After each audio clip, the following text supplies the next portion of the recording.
Welcome. I'm Dr. Vinay Prasad. I'm a hematologist-oncologist, and I'm Associate Professor of Medicine at the University of California, San Francisco. In my professional life, I see patients, I teach trainees, and I do research in healthcare policy. This is Plenary Session. Plenary Session is a podcast at the intersection of medicine, oncology, and health policy, and you're listening to Season 3. On this week's episode. This week on Plenary Session, I'm joined by Luc Morris. He's a surgeon, he's a professor at Memorial Sloan Kettering Cancer Center. He is going to talk about his new paper on tumor mutational burden. Does it predict who responds to cancer immunotherapy? Does it vary tumor to tumor? This is a topic that many of you all may know I'm deeply interested in. I participated as one side of a two-sided debate in the Annals of Oncology last year. And let's see what the new data shows. You won't want to miss this discussion. If you like this podcast and want more content, follow me on Twitter at vprasadmdmph. Check out the YouTube channel, Vinay Prasad, MD-MPH. Patreon backers will get access to the slides for lectures I give on Plenary Session.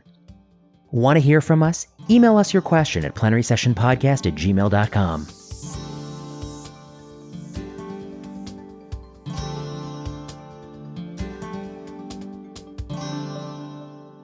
All right, I'm back in Plenary Session, and I'm joined by Luc Morris. Luc Morris is a surgeon at Memorial Sloan Kettering Cancer Center, and I dare say he's a friend of mine, and he's a friend of the show. Dr. Morris, I think the truth has come out. I've admitted something, so it's really a pleasure to have you on this podcast.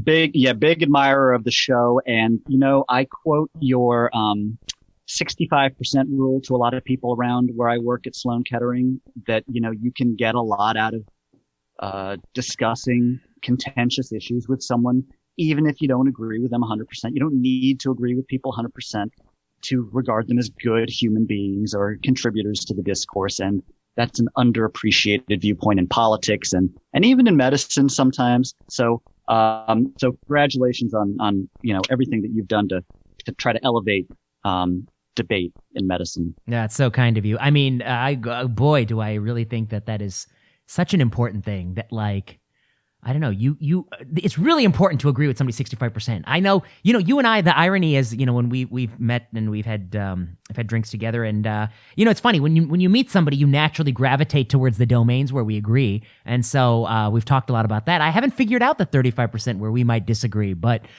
I look forward to that in the years to come, and I think it's important. I'm not going to hold it against you. No, I'm sure it's there. I'm sure. Listen, I'm a surgeon. of course.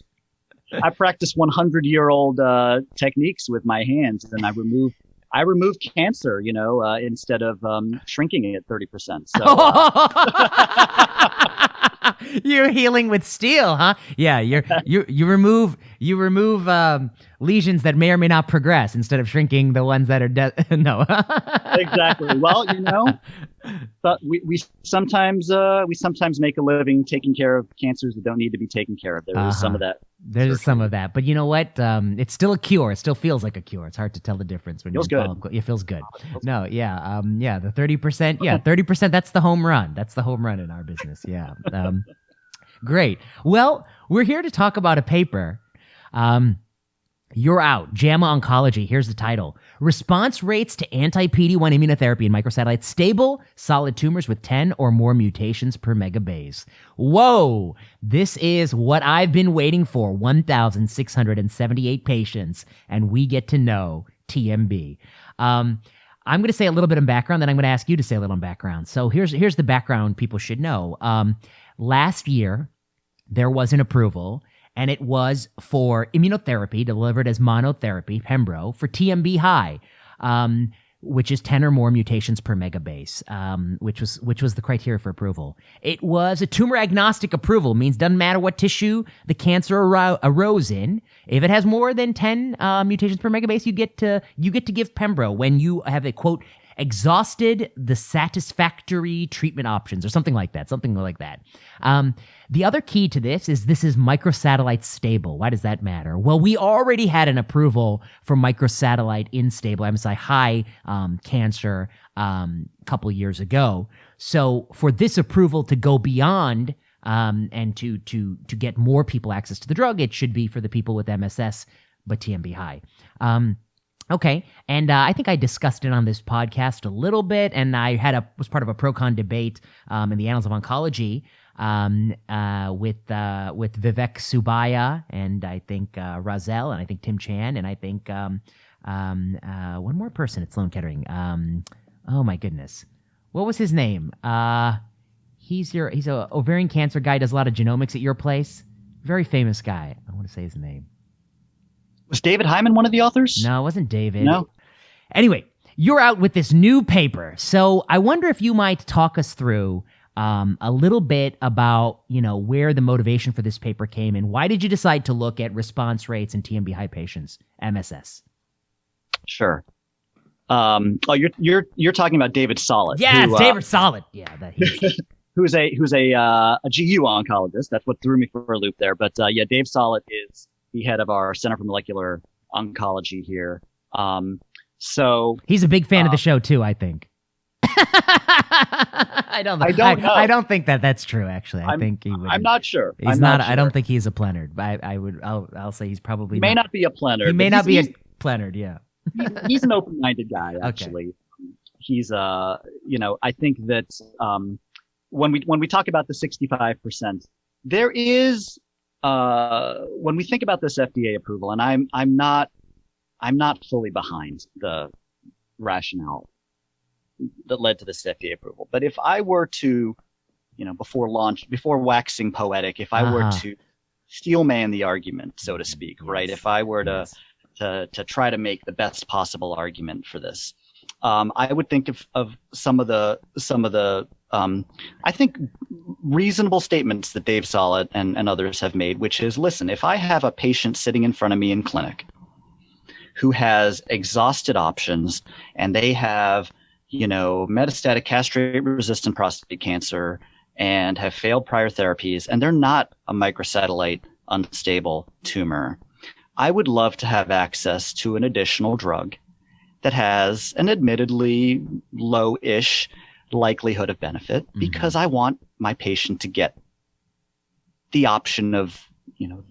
the Hail Mary, the miraculous cure. Right. And that is a philosophy that I think many good doctors have. I find myself sometimes thinking that way. And we sometimes say, well, it's not my job to think about cost effectiveness. I don't know how to think about that. And I look for guidance from other people for that. Yeah. So I think that would be if I were to try to make the best possible, fairest possible argument for broader approval for Pembro, that would be it. And so if we found a way to say, listen, the $200,000 a year, it's about $9,000 a dose every 3 weeks, plus whatever, the $200,000 a year charges to the system for Pembro. Well, who can put a price on a response? I love it, and I want to push you on it a little bit because I want to ask a couple of questions real quick. I think you're right. I think you're right because this is coming from a good place. So let's start by saying that people. Of course, when you have a cancer patient in your office and you've run out of available drugs with evidence base, you they still have good performance status, and they look you in the eyes and say, "Doctor, is there anything else that you could try?" Of course, we've all been there, and every oncologist has. Gosh, they've given something. I'm sure they've given something in their career. Sometimes it might be, we'll try some platinum. Sometimes it'll be some etoposide. So, often some older generic drug, or we'll try something. We'll try based on some phase 2, based on some, maybe even less than that. Some extrapolation, hoping for a response. Some other oncologists, it might be the time to have sort of a longer conversation. Immunotherapy is so seductive because you're hoping not just that they have the response, but that they're it will be durable. That would be great. You get maybe more years out of life. So I think that's where the motivation comes from. The question I wanted to ask you is, the challenge I see is okay, so why just TMB 10? Why not 9.9? Why not 8? Why not 6? And then you'll say, well, the response rate's lower. It's a little bit lower. Well, we're going to talk about that. And then, why not? Should everyone just get a shot, one slug of Pembro, whatever the cancer, regardless of TMB? And I heard actually at some hospitals that they do a bit of that. hospitals that we're not familiar with those hospitals, but I hear there are hospitals that do a little bit of that. The notion that no one should die without a dose of immunotherapy is common, and like you said, it comes from the right place. I'm not going to malign the intentions of people who come at it from that approach. And this approval, you could argue, is an attempt to try to enrich that population, maybe for people who are slightly more likely. I'm a big believer in the science behind TMB as something that explains how tumors are rejected by the immune system, because this is what my lab studies. And in fairness to how I came to understand this topic, I was mentored for a long time by Tim Chan, who was one of the early scientists who discovered an association between the number of mutations in a tumor and how likely that tumor was to respond to immunotherapy. And for those of us who were genomics scientists, my background is in genomics, more so than immunology, and Tim the same. For those of us who really believe in the power to learn about cancer through genomics, this was exciting because this was a signal that maybe there was a biomarker in the genome that could help us triage our patients to better therapy. And the science is actually exciting, and it's not something we need to talk about today because it's something that we could spend an hour or two talking about on another day. But the science behind how a mutation in a tumor becomes a non-self signal that the immune system sees as foreign, and if you take the brakes off the immune system, can lead to tumor killing. That's all legitimate, and that's all true. Okay. And yet, that's not enough, right? That's not enough to get us where we want to have widespread clinical use, particularly the use of just one number for every type of cancer. Right, which is the holy grail. But so let me put this. So like my dumb explanation is that more mutations means more neoantigens expressed on cancer, which means that when you take the brakes off with your checkpoint inhibitors, more likely to respond. That's the dumb dumb view of it. Is that I think that's accurate? Or isn't it? I wouldn't say that's dumb. I would say that's elegant. That's right on. I mean, so Dr. Robert Schreiber from Washington University, he actually was one of the first to describe the notion of a mutated antigen in a tumor. He showed this in a mouse with a sarcoma model, and he showed that mutation led to a T-cell reaction and then rejection of the tumor. Immunoediting is what he called it. I see. And he referred to neoantigens as tickets to the lottery. So the more mutations or the more neoantigens you have, the more tickets you bought to the lottery. It doesn't guarantee you're going to win the lottery. Right. Just increases your chances. Right. Good. Okay. Fair enough. I think the listeners were satisfied with that. That's the depth of basic science we do on Plenary Session. That's all you need to know. Okay. So this is how you approach this issue. You're somebody who's obviously sympathetic. You're a clinician. You're somebody very interested in the biology. And then you saw the approval, but you decided you wanted to take, your sample size is what? It's at least 10 times, 12 times the sample size of the approval. So their approval was based on a study called Keynote 158. And Keynote 158 was, I think, about 600 patients or so, but only 102 were TMB high. I see. Now, they use Foundation Medicine as the commercial test for the number of mutations in the tumor, which is slightly different from the platform we use at Memorial Sloan Kettering, which is our own platform. There are some small differences, although we think the numbers are in the same ballpark. Back in the day, a few years ago, when Foundation Medicine started marketing TMB high, they called TMB high 20.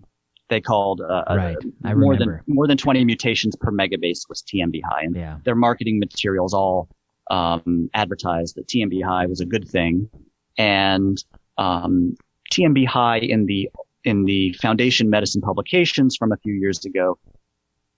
If you set the cutoff at 20, that was about 15% of their tumors. Mm-hmm. So if you drop that down a little bit, maybe you capture a little bit more than 15%. We don't know exactly. But this might be something that represents 15 to 25% of patients with cancer have a TMB of more than 10. Okay. Now, one of the things that you might have wanted to know when you saw this approval is, what does that number mean? Sure. So I have the data for what it means for 102 patients from the Keynote 158 study who had a smattering of different cancer types, most of which Pembro has not yet been approved in, right? So it's like, it was like anal and mesothelioma, cholangio, small cell lung cancer it had been approved in, but that was actually the largest number. But it was a small number of patients. So if you were a reader of that press release from the FDA, you might say, okay, what does this mean? What does that mean for the average patient? And that data actually wasn't available. There was nowhere to go to get that number. And so that was the motivation for this study, was to assemble a larger collection of tumors where we had the genomic data, we had the TMB, and through work from my group in the lab for a number of other projects, Christina Valero, a postdoctoral fellow, and Mark Lee, a Cornell medical student, actually spent about 2 years collecting response data. Some of it was RECIST data, some of it was manually collected. And so between response data, progression-free survival data, and overall survival data, they put together a data set that we could then ask that question. What does a TMB of 10 mean in different cancers? Oh, this is good. This is good. But I just want to say one thing. So, I wrote that article, so that's why I say this. Okay, of the 102 patients, 34 small cell, 16 cervical, and 15 endometrial, which was 64%. They already had an approval for you could get Pembro a different way. But the 37 patients, anal, vulvar, neuroendocrine, salivary, and thyroid mesothelioma, they didn't. So more different types, but fewer people. But you're solving it all, because your data set is bigger. And bigger, and bigger's not always better, but when it comes to this question, it's going to be really useful, because you have assembled a bunch of people with TMB high based on MSKCC impact, who you're going to be able to tell us what is the response rate, what's the interaction by tissue type, and this is good. I was so excited when you sent me that. I'm so excited. Okay. Well, so as you mentioned, this approval was 102 TMB greater than or equal to 10 patients, but really most of those already had an approval. And actually of those 102, many, a few of them had MSI. A few of them were MSI high. So it was actually only 81. Oh, it's only 81 those MSI. Okay, right. I see. So really the data set that this approval is based on 81 patients with a TMB of greater than 10. And because this was not a randomized study, there's no comparison group. It's really just the 81 patients, of which, as you mentioned, maybe 30 something had a cancer type where there was no prior approval. So looking across the 1,600 and some odd patients that had MSK impact sequencing, first of all, a lot of credit to the fact that this data exists. So, our institution has really bought and supported the notion that every advanced cancer patient should get tumor sequencing. And for a long time, that was done for free. The institution paid for it.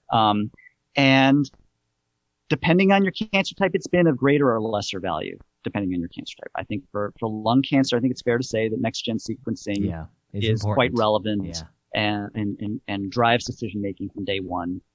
For the type of cancer that I take care of mainly in the clinic, which is head and neck cancer, less so. We have fewer actionable mutations. We estimate that only about 20% of our sequenced patients with metastatic neck cancer had an actionable mutation, and about 10% of the 20% got matched to a therapy, and about a third of them had a response. And so in head and neck cancer, which is a solid tumor with lots of mutations and lots of interesting biology, in the end, it's only been about 3% of our patients with sequencing who have achieved a tumor response as a result of the sequencing. But it's higher for plenty of cancers and it's lower for other cancers. But the bottom line is that this data was available at our institution, and it's good quality data that we could then go and get the clinical data for and answer that question that you might have thought the FDA would have asked for, which is, hey, what does a TMB of 10 actually mean for different cancer types? So I'm super interested. I learned a few years ago that your institution did do a fair bit of sequencing when I had a little friendly discussion with Dr. Baselga and Dr. Hyman at ACR. No, sorry. Which was a great debate. It was a great debate. Yes. It was a great debate. Great debate. It was. It was fun.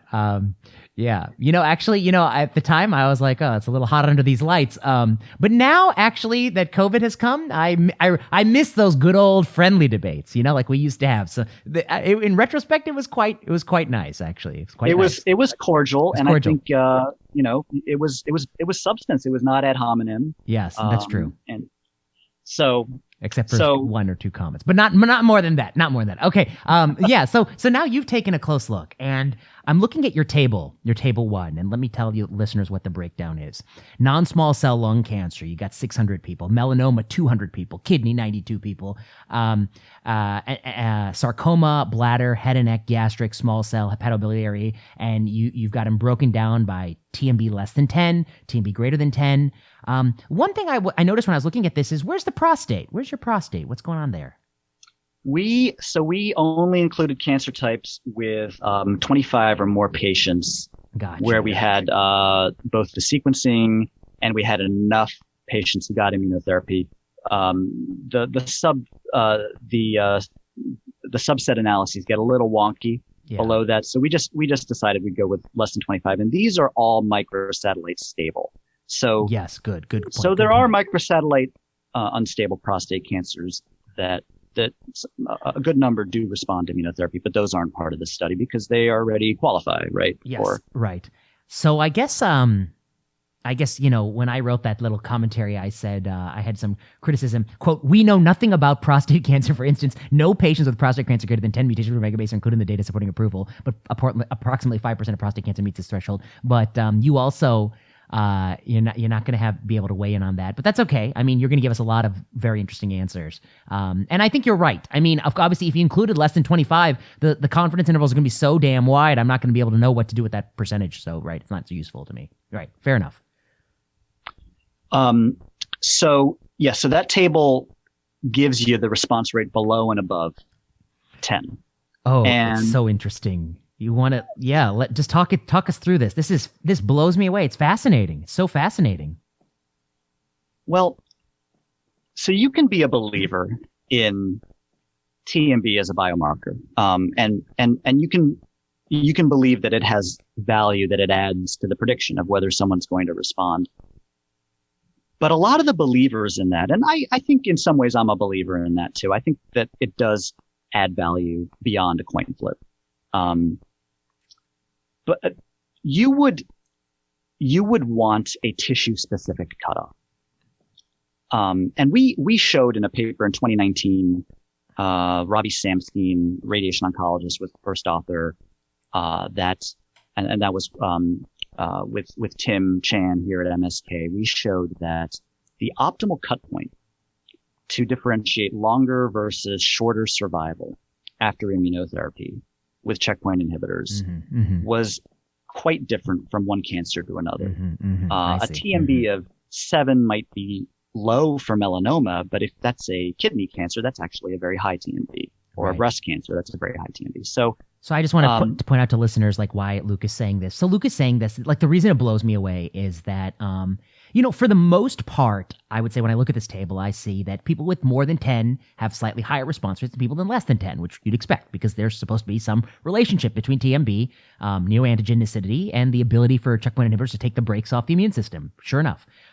There's a couple that, it's really, the 10 is not a terrific cut point. Like gastric kind of surprised me. It's actually, there was a higher response rate with less than 10 than above 10. That could be a little bit of noise, sure. And some other interesting paradoxes that come out is that TMB low melanoma, it has a higher response rate, than TMB high colorectal. That's MSS.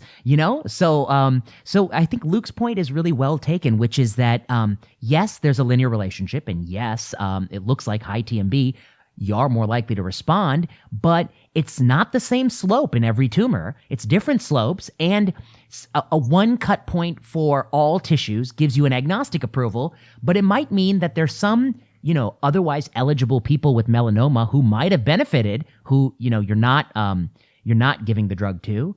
I guess that's a moot point because melanoma, they always have a path to get it. But I guess. But it shows you the weakness in treating this as a biomarker, yes, right? Yes, many, I would say most oncologists will see this as an endorsement of TMB as a biomarker, and specifically TMB of 10 as a universal standard for high TMB as a biomarker. And so in 5 of the 16 cancers in that table, the response rate actually goes down. I see. Yes. With a higher TMB. Yes. Now, that's not because the biology got flipped. It's not because TMB works in the opposite direction in that cancer. But in 5 of the 16, it's just because you drew the cut point at an arbitrary spot. And just the way the numbers happen to work out, the response rate is actually lower in the supposedly TMB high tumors. And that includes gastric, where it goes from 31 to 20. There actually is an association in the trial data for TMB with response in gastric cancer. It's not a super, super strong association, but there is one there. And so that just shows you that by putting a sort of universal, some might say arbitrary or capricious cutoff in one place for every cancer, you get these sort of unanticipated consequences. You don't have a single renal cancer with a TMB of greater than 10. The melanomas that you mentioned, the actual average TMB for a BRAF mutated melanoma is 9, and they respond quite well to checkpoint inhibitors. Right. I guess to be fair, they have a path because checkpoint inhibitors are approved in everyone with melanoma. But fair point. Yeah, it's not. Yeah, they're going to get it. Yeah, they're going to get it. Right. But the using this number to triage your patients one way or the other is going to be a natural consequence of this approval. Mm-hmm. And it is, it's sort of the equivalent of, trying to determine what kind of car is driving down the street by how fast it's going, right? Can I identify the sports car versus the minivan by the speed the car is going? Well, at the extremes, yeah, it works pretty well. If I'm on the highway and a car comes by and my radar again says 130 miles an hour, I know that's not a Chrysler Pacifica driving by. I know that's a right. And so that's like your MSI high tumor or your ultra mutated tumor. It works. It works pretty well. But if I'm in the supermarket parking lot and a car drives by at 11 and another one drives by at 8, I'm not going to say, sports car for number 1 and minivan for number 2. It just doesn't work. So it's very context specific. And, the goal, that we're going to expand access, yes, that could be achieved, but you could achieve that goal, at any TMB. Mm-hmm. But are you really enriching for responders? Well, I would say that among those cancers that didn't previously have the approval, that aren't lung cancer or melanoma, it's not clear to me that you are enriching for the responders in a meaningful way. Luke, let me ask you this question. I mean, the philosophical question I think that faces the provider is, for the people with the cancer in whom there's not already a path to immunotherapy, this provides one additional path. And the justification for that additional path is that you don't know. There might be amongst that group of people someone who will have a durable response, and that will justify the strategy.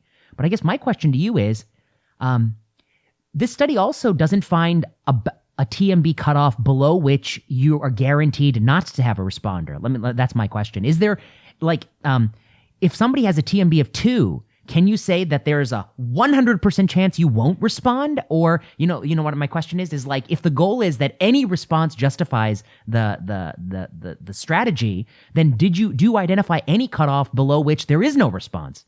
You see, yeah. No, that doesn't exist. So, and in fact, if you had a kidney cancer with a TMB of 2, you'd actually have a pretty reasonable chance of response with checkpoint inhibitors.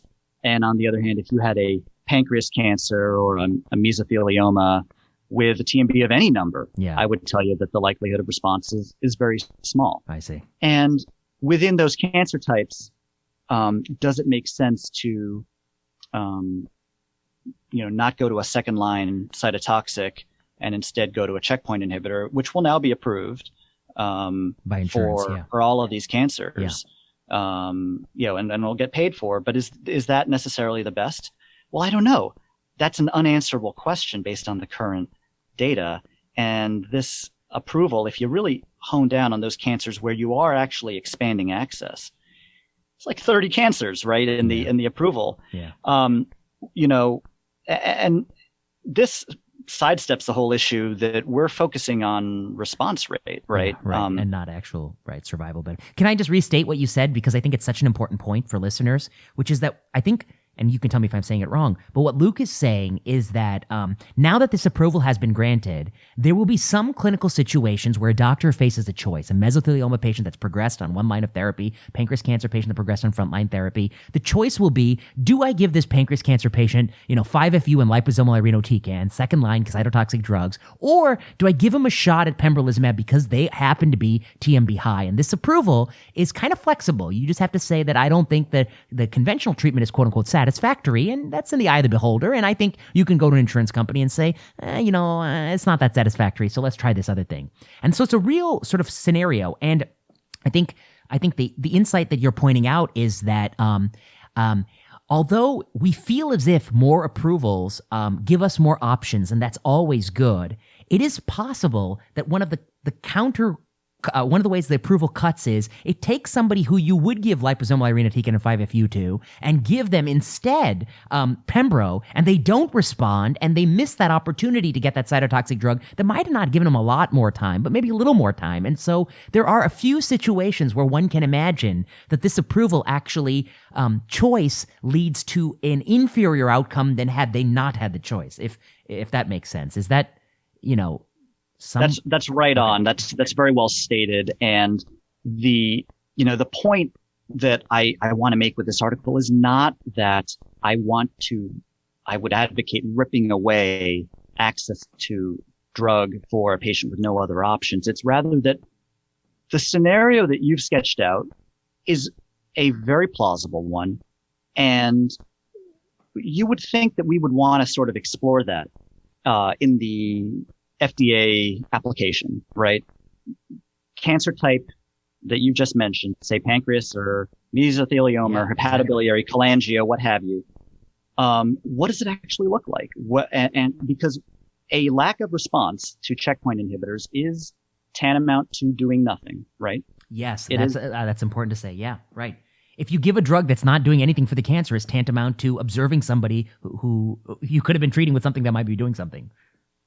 Exactly. And so that's not to say that the entire enterprise is misguided. It's just to say that that's a question you would imagine an FDA application would interrogate. Okay, for this cancer, what does it look like? How does this help people? Because certainly the response rate enrichment in 30 patients is hypothesis generating, to be sure, but it isn't really clear evidence of benefit. That, I saw this Stat News article about the FDA rejection of neoadjuvant pembro in breast cancer last week. Yeah. And they linked to the FDA application and to the response, and it was fantastic. It was very reasonable. It was very fair. And it basically said, listen, there may be some potential, but you haven't shown it, and this is what we'd like to see before the approval. And I just wondered, why I don't see something like that more often. Yeah, I agree with you. That's really well said. Luc, I want you to walk me through one figure in your paper that I didn't really fully understand. Figure 2. So figure 2, and listeners should take a look at this paper and actually pull it up. But basically what you're showing is, you're saying, let's assume panel A is universal number cutoffs, panel B is cancer type specific cutoffs. And what you're saying is, let's use a series of different mutation per megabase cutoffs, 2, 4, 6, 8, 10, 12, 14, 18. And then let's say, what would be the response rate if this were the cutoff by which you prescribed this therapy? And so if you used an 18 cutoff, or which is close to 20, which is what the original foundation was, you're talking nearly 60%, which I think is actually quite good in oncology in this line of work. 10 will get you around 40%. 2 will get you like 25% or something like that. And then you do it again for cancer-specific cutoffs. So I wonder if you might explain, what does this figure tell us? And what does panel B tell us that panel A doesn't tell us? So panel A tells you that there is an association. Mm-hmm. So basically, for every extra mutation per megabase, the likelihood of response goes up by 4%. Right? The odds ratio is 1.04. Oh, I see. And in our data set, a TMB of 18 puts you in the top 10%. That was like the cream of the crop. Top decile of all the cancers was a TMB of over 18, and they have a very good response rate. Now, the issue with this tissue agnostic way of looking at this number is that cancer types with high response rates are overrepresented in those higher numbers. So part of the reason that line goes up is not just because TMB by itself is driving a higher response rate, but it's also because the TMB is co-varying with cancer type. Oh, you're right. So yeah, we get more melanomas, right, and we get more non-small cell lung cancers, right, as we go to the right, right, on that curve.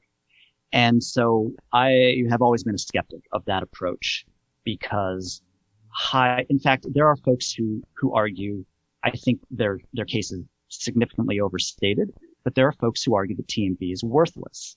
And they argue that it's worthless because they say, listen, higher TMB just means more melanoma. I see. Means more lung cancer. They have a higher That's why you did rate. panel B. That's why you did panel B. So I don't think that's correct. I actually think that within cancer type, TMB it still matters. Yes. Does matter. Yes. And so we take that out of the equation in panel B. We happen to be fans. I say, me and the folks who I've learned from, like Tim Chan and the folks in my lab now, we're all kind of fans of the notion of TMB percentile within cancer type. If you're in the top 20% for your cancer, we think that is fair to say is TMB high. Top 10% is even better. And when you go from panel A to panel B, you see that curve kind of flattens a bit because you remove that effect of the melanoma and the lung cancers having the higher TMB and the higher response rates. And you get the actual intrinsic role of TMB within cancer type. And it's still there. It's a little bit weaker, but it is true. It's an accurate association. The biology is real. And yet that doesn't necessarily tell you what this means in terms of clinical use of a biomarker, but it tells you that I think that's where we should be headed. That's ultimately where I'd like to see the TMB biomarker read out. Foundation Medicine has so many hundreds of thousands of tumors. We could say that, right? We could say this TMB of 3 puts you in the top 30% of kidney cancers, but maybe in the bottom 30% of melanomas. And that's we think is more relevant. It's so clever. I mean, what listeners need to know is what he did was, on the left panel, he plotted it out with TMB cutoffs looking at, all the different tissue types. On the right, within each tissue type, he put percentile, 5, 10, 15, 20 percentile within that tissue type, and then he plotted it out. And what he shows is that when you do it that way, there still is an upward curve. And as you get to the top percentile, irrespective of what tissue it is, you're going to have a higher response rate, which proves that, as his point is, that even within a tissue type, TMB does matter. However, the curve is pretty flat for a long period of time until 50, maybe 40, 50 percentile, and then it starts to pick up towards the tail percentiles. And so I think the genius of it is exactly what Luke says, which is that if you had instead of the report saying your TMB is 11, it should say your 75th percentile for your tissue type for TMB. And then you do know that they are slightly more likely to respond than the average bear within their tissue type. Fair enough? Fair to say? Yeah, that's exactly right. Mm-hmm. That's genius. Such a clever paper, man. Such a clever paper. So I wonder, did the reviewers all agree how clever it was? That's a good question.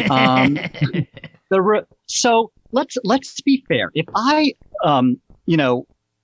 I submitted this paper before June 2020, before the FDA approval, and I said, hey, journal, we just thought we'd look and see what happened if we took an arbitrary universal cutoff for TMB and we applied it to cancer And yeah, the response rates are higher in many cancers, but not in all. In fact, they go the wrong direction in a few.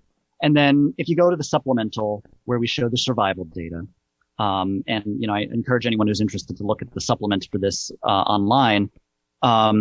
With a TMB of 10 universal cutoff, there is no survival signal except for lung and melanoma. I see. And that survival signal, by the way, does get directionally much better when you use a tissue type specific cutoff, which I think is what I would have asked for if I were, the European Medicines Agency, or if I were, if I were not the FDA, but I was looking at this application, I might say, can you give me a better cutoff? And that seems to make more sense. But if I had submitted this paper with that, prior to that FDA approval, people would have said, this is kind of a mediocre paper. I mean, what's your message here? TMB is interesting, but it doesn't work that well in all cancer types. And the survival signal for greater than or less than 10 is kind of not there. A reviewer probably would have said, this paper, I don't really know what to make of it. It's not that interesting. And they would have rejected it. So we only got this in because the FDA approval made it relevant to look at this number. But no, I think the reviewers in this world of 280 characters where you want to either be the big booster of tumor sequencing and TMB, or you want to be the big naysayer who says it's worthless, it is sometimes more nuanced views that get shut out. But actually this time it was okay. So we managed to survive this one. Maybe it's not politicized enough, or we got the school's debacle distracted. That's right. Everyone's eyes off the ball. There are a lot of other things to talk about. No, I think it's super clever. And I find the whole thing really, really important. I mean, it's really the core of what we do in oncology. And if you allow me to just point out, but the core of oncology is, I guess, the management of metastatic cancer in oncology is a series of interrelated questions. One question, of course, is what are the things we do to people to help them live longer and live better lives? And the right answer is randomized trials help us ascertain that. And in the beginning of treatment, frontline, second-line therapy in many common cancers, we do have good randomized trial data. Then the next question is, for somebody who's exhausted those prior lines of therapy, what are the things you can do that might help some fraction, but admittedly, you don't always have the randomized data? And of course that doesn't exist in all the tumor types because there's so many situations that could be, and we just don't have those trials yet, and that's where this kind of question comes.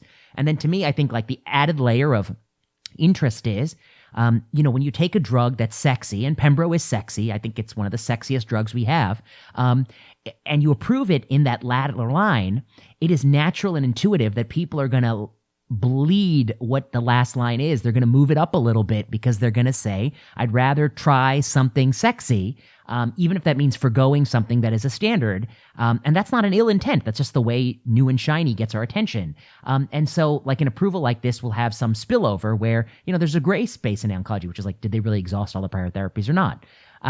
So I think that's part of the intrigue of it. I think the other part of it that's super intriguing is that it is a continuous biomarker, but our decisions are binary. Do I give a drug? It's a binary choice that doctors face, but yet, this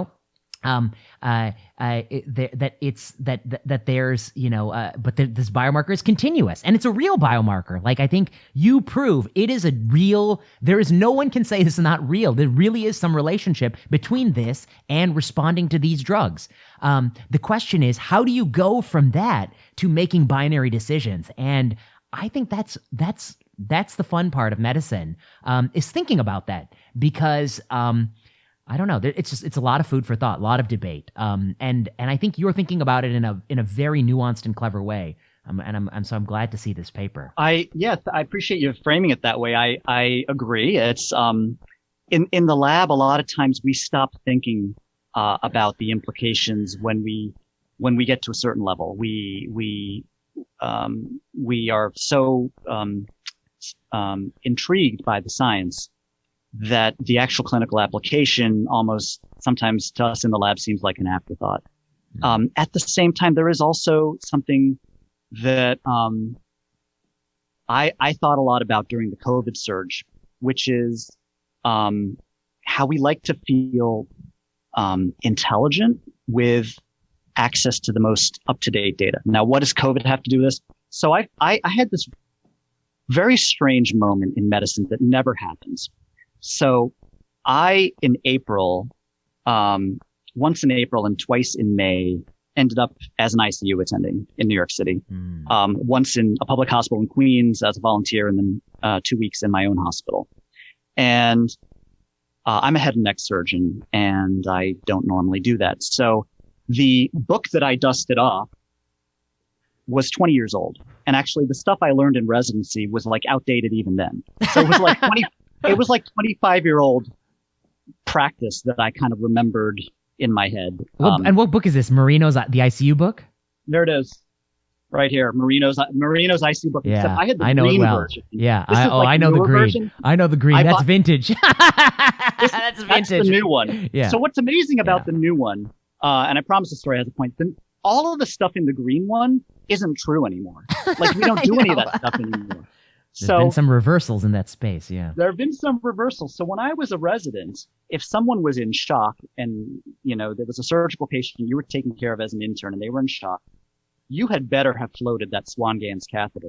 Oh boy, overnight. You're dating by yourself. By the time your chief resident came in, if you didn't float that Swan, but actually you felt awesome when you did it, because here I am, like I don't know anything. I'm 20 whatever years old, and I'm saying to the nurse, hey, let's titrate up the whatever to get that cardiac output to 4.9. Let's have a goal SVR of whatever. And I felt super smart manipulating all these numbers. And then 25 years later, I'm in the ICU, and I asked the nurse where the CVP line was on the monitor, and she said, we haven't used that in a decade. That number that you are so interested in.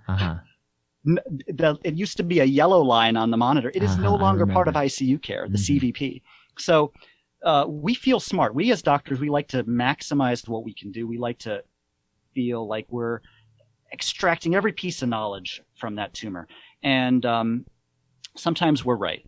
And I think TMB is a case where just the crude number without any other context does make us feel like we're trying to extract all the knowledge, all the information out of that tumor for that patient. And yet we don't actually know that the clinical benefit has followed from the use of that number. That's so well said. I think, there's an article, I think it's a long time ago when those Swan-Ganz studies came out, the randomized control trials. And there's an article by Jesse Hall, and I think he talks about the seduction of physiology. But I think it's a deeper seduction. It's the seduction of numbers. It's the seduction that when you measure something and put a number on it, it's so seductive that those numbers are of paramount importance in like decisions we make. But a lot of medicine has been the recognition that some of those numbers lead to decisions that don't always make things better. CA-125 being a great example. And I think the Swan-Ganz being a great example. Boy, did that put out a lot of numbers. I mean, you could know the wedge pressure. You could do thermodilution. You could put that cold water on one side and see the temperature at the end. It was super cool, right? Super cool. I mean, cool. You felt like such an awesome doctor getting that info. And mind you, just to be fair to my training, all of the randomized studies that showed that the pulmonary artery catheter did not improve outcomes had already been published during the time that we were using them. We just didn't. I know. We didn't read journals back then. Well, that's how I was with all of the sort of really some of the landmark cardiac stenting trials were published in the years after, of course, they were really kind of neglected and disregarded. I mean, that's one of the challenges with reversals, I think, is that phenomenon of lag time inertia. Okay, here's one question I wanted to ask you. Last question. It's not about your paper. It's about life in general. You're a surgeon. You're a head and neck cancer surgeon. And yet, in the course of this podcast, you've demonstrated an interest in the philosophy of medicine, medical practice, and genomics. You've referred to the lab. What type of surgeon are you, my friend? My understanding is that surgeons, they don't like to delve into these issues. And I think one of the reasons I've gleaned over the years is that it's not that surgeons aren't talented and smart. Of course you are. In fact, you're probably smarter than the average person. That's what it takes to get into surgery. But one of the realities of being a surgeon is that the financial incentives are structured in a way that all of these other things you're talking about, volunteering to help out, which I commend you for, because thank goodness New York needed people like you. Doing this kind of research you're doing, this comes at the price of doing surgery. Like, you could do more surgery. You can always be doing surgeries. So I guess my question to you is, and you might be in a place where you're insulated from some of these pressures, but like, how does a surgeon who's listening, there may be a couple, somebody who aspires to be a surgeon, how do you balance surgery and research in your life, given that there is a financial incentive to be more surgeon and less researcher? That's a good question. That's a really, that question I think about a lot, and I appreciate you asking. Before I mention that, I think there are actually even stronger pressures on surgeons that lead to fewer of us having big efforts in the lab or in health policy or in other, epidemiology, what have you, more than the financial incentive. And I think from my own experience, and as well as my friends and colleagues at other institutions, there is, first of all, the enjoyment of surgery, because we all love doing surgery. That's why we went into a surgical specialty. We feel that we're productive when we have done surgery. We feel rusty if we don't do enough, and we feel that we're not delivering quality care if we turn our volume down too low. And I think that those are far stronger pressures than the financial pressures. They're depending on which institution you work at. If you work at an academic institution in many surgical specialties, yeah, you're incentivized, but that's often not. It depends on the place. In some places, it's quite a large part of your salary. In some places, it's a small fraction of your salary. I have colleagues who work at large academic medical centers as head and neck surgeons or other specialties where they are under a bit of pressure to meet a target, but their actual incentive structure is not, I don't think, what drives them. So I think honestly, it's more a culture and a passion kind of thing, that we like to be clinically busy. We get enjoyment out of doing it, and that is what drives us. And I would say that I am no different. I would say I'm just luckier than a lot of my colleagues, because there is a cadre of very good surgical researchers at Sloan Kettering, and I think our department and our institution have been supportive of us doing that, and not, more so than the financial incentive, because we can always choose to make a little less money, is the feeling that you might be acting as a bad citizen to your institution if you don't produce enough or you don't see enough patients, and that is quite strong. You don't want to be a bad citizen, and I think some people might feel that pressure, but around here, we're encouraged to do, academic things, and I certainly have been very well supported here. So in many ways, that's more a statement about the place than it is about me. Oh, that's fascinating. I see. You and I immediately, the moment you said it, I see the logic. Of course, it's that you enjoy doing it, and it matters. It's funny. I'll just tell you a little anecdote. I used to always have trainees in my clinic, and I had a few shticks. I pull out a piece of paper and I go through like my little shtick on, lymphoma or this or that and the other.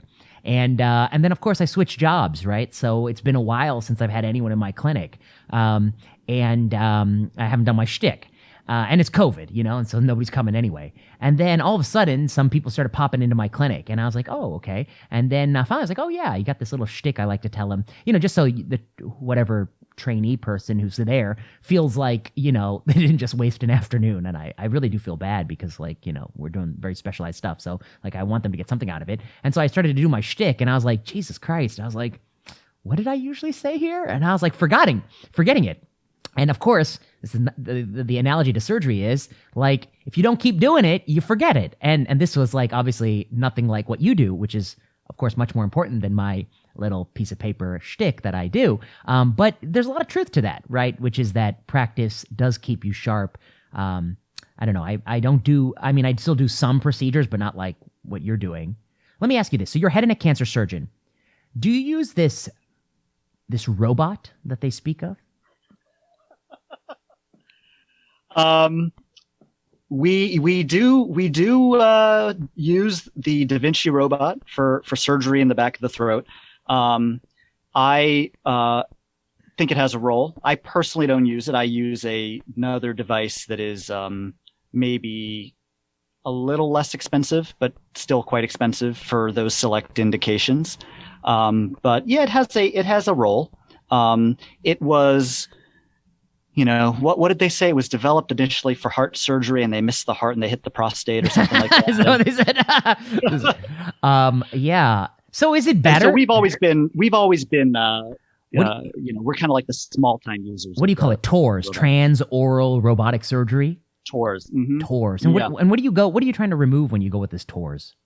Okay. Well, it's oropharynx cancer. So in the last, I don't know, HPV 90s, positive often. Oropharynx cancer has turned from one disease into another. It used to be sort of old school smoking associated, poor prognosis squamous cell cancer of the throat. Yeah. And it has become a different disease. It's become a disease of never smokers, of healthy adults in their 40s and 50s who have a tumor that is highly curable with either localized removal or with chemotherapy and radiation therapy. And TORS happened to come around the time where we realized our disease was changing to a highly curable disease, that the chemo and the radiation to this part of the body was very toxic. And so TORS has been an alternative approach where we offer equivalent survival outcomes and disease control outcomes, but we remove the tumor surgically and we de-escalate the adjuvant therapy. I see. And in some patients, we can reduce the toxicity. In some patients, it doesn't make sense. They still get heavy adjuvant therapy and you didn't spare them anything. So the art there is to have a multidisciplinary team that identifies patients where you can come off of the chemo or you can turn down the radiation dosage if you do a removal through the mouth. And why do you have to use the robot? Days we could, why can't you use the? Yeah, what happens if you do it open? You can't do it with. What do you need the robot for? So in the old days, a lot of these tumors you had to split the mandible to get good access and get a good margin. And no one wants to do that. Yeah. You don't want to split the mandible and cut the lip and then put a tracheostomy in for a few weeks. No, thank you. So this is much, much less invasive. It is true. Some of the operations we do with TORS, you could actually do without the robot. You could do it through the mouth with loop magnification and a good light. But you get a nice big picture. It's magnified. You feel like you can do a better job. I see.